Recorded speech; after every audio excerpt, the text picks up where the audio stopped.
azan subuh. Solat sunnah fajar artinya sudah masuk fajar. Setelah azan, sebelum azan bermakna belum masuk fajar.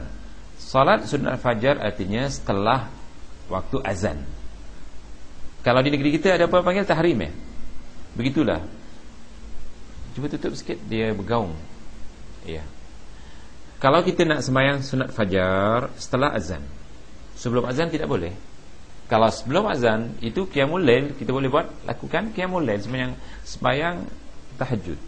Tetapi kalau sudah azan, sembahyang tahajud tak ada lagi. Yang ada qablatul fajar.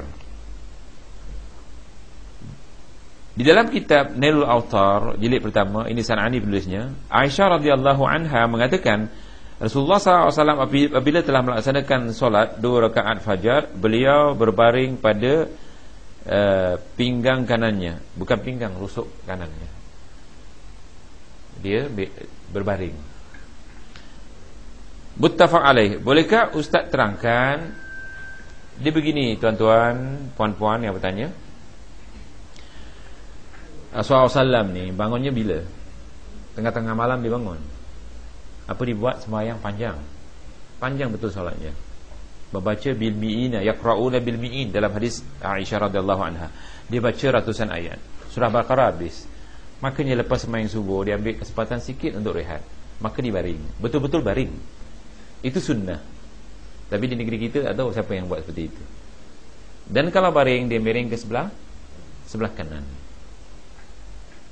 Kalau nak tidur nanti, jangan miring sebelah kiri. Jantung kita di mana? Sebelah kiri. Dari segi kesihatan pun, kalau kita nak tidur, kita satu hari dah bekerja dan sebagainya, kalau miring sebelah kiri, kita tekan jantung kita, itu yang jadi masalah, problem. Jadi rehatkanlah jantung kita. Disuruh tidur miring sebelah kanan, maka kita letak ini di sini. InsyaAllah kalau Elio keluar tak mengotorkan, kita punya bantal. Disunahkan seperti itu. Miring sebelah kanan, kita letak sebelah sini. Apakah kita buat? Kadang-kadang dah penat sangat dia, tak pernah buat dia. Sunnahnya seperti itu. Miring sebelah kanan, rehatkan kita punya jantung, kemudian letak seperti ini. Diletak seperti ini di atas bantal. Boleh buat seperti itu insya-Allah. Tapi Rasulullah SAW lepas salat fajar, sementara menunggu Bilal ataupun muazzin azan, maka dia rehat, ambil kesempatan rehat sebentar. Boleh, tak jadi masalah. Ya. Kerana di sembahyang berjamaah di masjid. Ada soalan yang lain insya-Allah? Ya. Ya, walaupun sembahyang sendirian kena qomat. Lagi sekali, apakah sembahyang sendirian kena qomat? Ya. Sembahyang sendirian juga kena qomat. Katakan subuh, terlepas ke masjid, sembahyang di rumah sendirian, qomat. Iya. Qomat saja, jangan ditanya sunnah tak sunnah. Bila Rasulullah SAW buat, kita buat saja. Ya tak? Nanti orang sunnah buat dapat pahala, tak buat tak dapat pahala. Buat sahaja, ya tak? Jangan tanya-tanya. Kita buat saja, lebih baik seperti itu. Ya, ada soalan yang lain?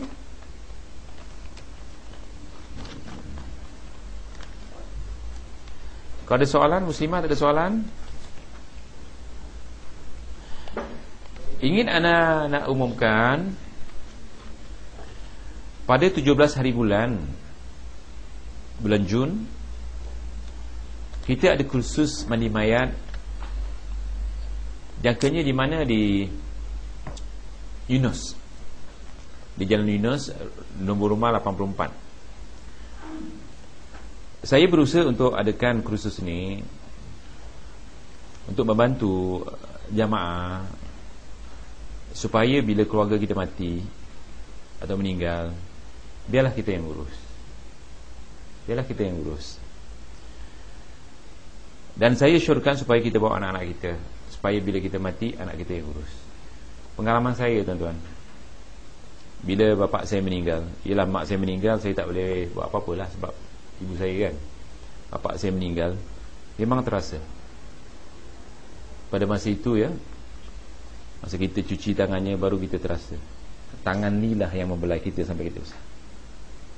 Bila kalau kita cuci dia punya kaki, kita bayang kat kepala kita, kaki inilah yang keluar cari makan. Bila kita cuci mukanya, inilah yang peluk dan cium kita masa kita disayangi. Kenapa kita kasih orang lain, lepas tu kita tak nampak? Kenapa kita tak buat sendiri? Kenapa bukan anak kita buat? Ini masalahnya. Saya pernah tengok juga tukang mandi, oleh kerana pada masa tu kebetulan ramai yang mati, 3 orang 4 orang, dia buat tak senonoh. Tak cuci muka dia dengan air pahit dia. Sebab bagi dia, anak-anaknya pun tak pedulikan dia, keluarga dia tak pedulikan dia. Sedangkan ikut sunnah, yang memandikan adalah keluarganya. Saya buat kursus, kalau dengan yang ini akan datang 8 kursus. Budak 12 tahun saya jadikan model untuk mandikan. Saya tanya, kalau babah ditakdirkan meninggal, siapa nak mandikan? Saya. Dia tak mau kasih orang lain. Boleh tak? Mudah. Jadi kami ajar bagaimana memandikan, lepas tu mengkafankan dan mensolatkan. Sebab kadang-kadang ya, kalau orang kita mati, Ustaz, ada orang matinya pukul 7, artinya waktu maghrib. Apa kita nak buat? Oleh kerana tak tahu apa-apa, dia baca Yasin. Dibacanya tak apa-apa dibuatnya. Sedangkan kalau dia tahu, dimandikan, dikapankan, lepas tu siapa datang solatkan. Sebab kalau orang yang disolatkan ini tidak syirik, yang solatkan juga tidak syirik, 40 orang saja, mencapai 40 orang yang solatkan tidak syirik, dia dapat syafaat. Dosa-dosanya insya-Allah Allah akan ampunkan. Kenapa kita tak buat sendiri? Ini kadang-kadang mati pukul 7 pagi pun belum dimandikan besok. Biasanya tukang mandi datang pukul 10 ataupun pukul 8 dan sebagainya. Satu malam tu dibiarkan mayat tu. Kita buat sendiri, bukan susah. Buat sendiri. Senang, simple sangat memandikan mayat. Tetapi dibiarkan orang tua tu ditutup dengan kain, tidak diuruskan. Iya. Iya, insya-Allah. Makanya kita nak ajar supaya kita, itu sebab saya syorkan anak-anak yang agak dah boleh menguruskan orang mandi dibawa. Jadi pada 17 hari bulan ya, mungkin Saudara Ahmad pun akan, sebenarnya kita ada orang 17 hari bulan 10.30 pagi. Ya. Mengikut yang menganjurkan bayarannya $15 untuk suami isteri, $25. Anak yang bawah 12 tahun ke bawah tak dikenakan bayaran. Tapi yang setiap anak yang tambahan mungkin $10 ya, kita beri makan dan sebagainya, insya-Allah. Fikirkan ni kalau kita nak ni. Dan kalau kita dapat tempat yang besar, insya-Allah kita akan bawa ke masjid kalau diizinkan, insya-Allah. Kalau dapat di masjid, insya-Allah memang cantiklah, sebab masjid kawasannya lebih besar kan. Insya-Allah. Jadi 17 hari bulan cuti sekolah, anak-anak kita cuti kan, bawa lah yang besar-besar macam ni, yang macam tu kena bawa supaya. Dan bagi muslimin dan muslimah kita jemput ya, insya-Allah. Ada soalan yang lain? Kalau tak ada, iya terus sahabat.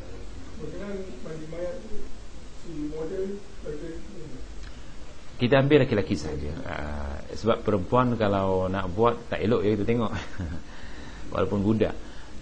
Sebab mandikan mayat laki-laki dan perempuan sama, cuma solatnya berbeza. Kalau solat laki-laki, orang laki-laki yang disolatkan, kita menghadap kepalanya. Kalau perempuan kita menghadap tengahnya. Jadi kami nak ajar daripada macam mana memandikan, mengkafankan dan solatkan. Mandikan, kafankan, solatkan itu paling penting. Adapun bagaimana menghadapi orang sedang nazak, nanti kita kuliahkan kemudian. Sebab tak sempat. Pengalaman anak dia, kalau dikuliahkan dari mula nazak, biasanya tak sempat. Kita ambil bagaimana mengkafankan, memandikan dan menyolatkan. Iya. Kalau tak ada soalan kan kita sampai di sini ya. Ini ada satu lebih siapa yang perlukan.